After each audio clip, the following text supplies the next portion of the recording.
Good afternoon. I'm back with another message.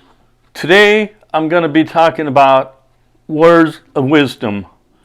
I'm going to be going through the book of Proverbs.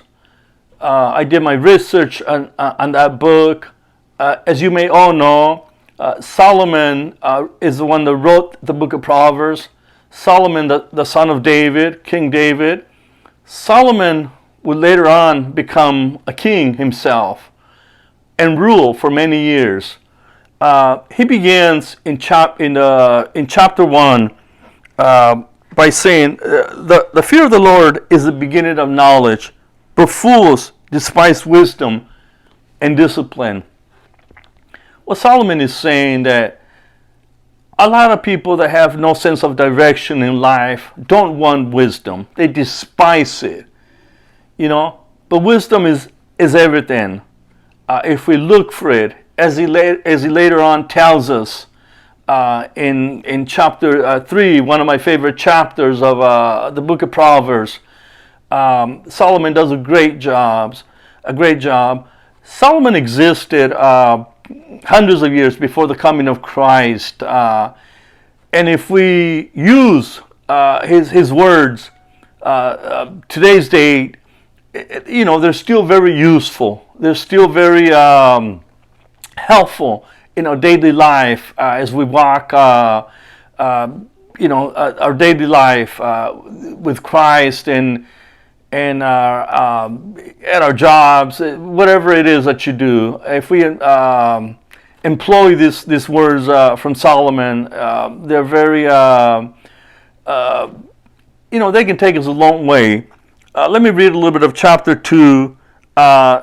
He starts by saying, "My son, if you accept my words and store up my commands within you, turning your ear to wisdom and applying your heart to understanding, and if you call out insight and cry out for understanding, and if you look for it as silver, and search for it as a hidden treasure, then you will understand the fear of the Lord." Solomon says that, we don't look for wisdom as we do for a hidden treasure or for silver. So many people go out of their ways to look for treasures, for things that are passing away. They may stick around, those hidden treasures or silver for generations to come, but our lives will pass away eventually. I love one of chapter 3, Proverbs chapter 3, because as I tell people about Proverbs chapter 3, I encourage people to read this chapter simply because, in my opinion, you find everything that you're looking in that chapter. You find longevity. You find wealth. But first is God. Let's read a little bit of what Solomon says from chapter 3. "My son, do not forget my teaching,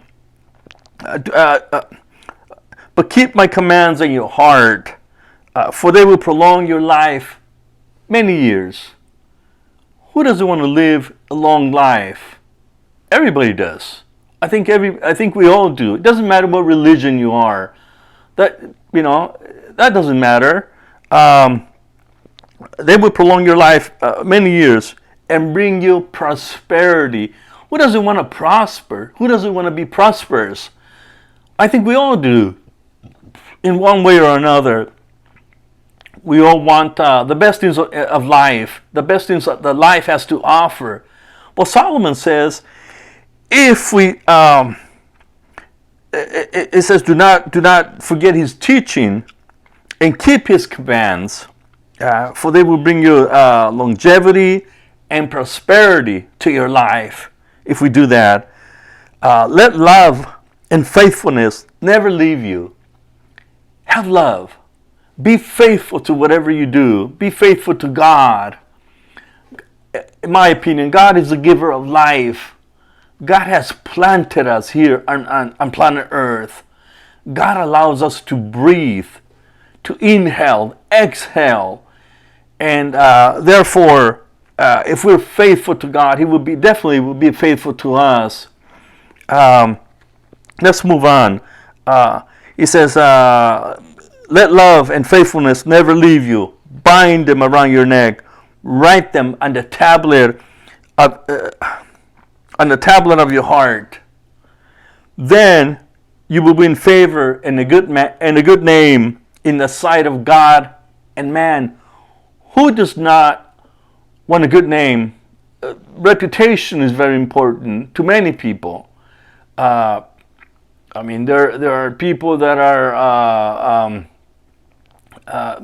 fight. There are lawsuits because they believe their reputation has been smeared by gossip or whatever you have, whatever you want to call it. But they want to have a good name in the sight of God, in the sight of man. Very important to a lot of people. To me, what really matters is in the sight of God. What does He think of me? Does He, do I have a good name in the sight of trust in the Lord with all your heart, and lean not on your own understanding. How do we lean not on our own understanding? By not relying on ourselves, by relying on God, by trusting Him, believing that He will provide for us whatever it is that we need in this life, whatever is bothering us, whether it's illness, whether it's a disease that wants to cling on to your life.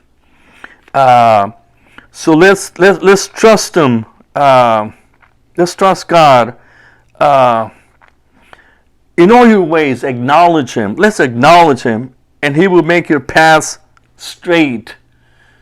Your paths will be straight if we acknowledge Him. I'm sure He will acknowledge us with the Father. If we only do that, if we draw closer to Him, He will bring us closer to Him. So I hope and pray that we do that.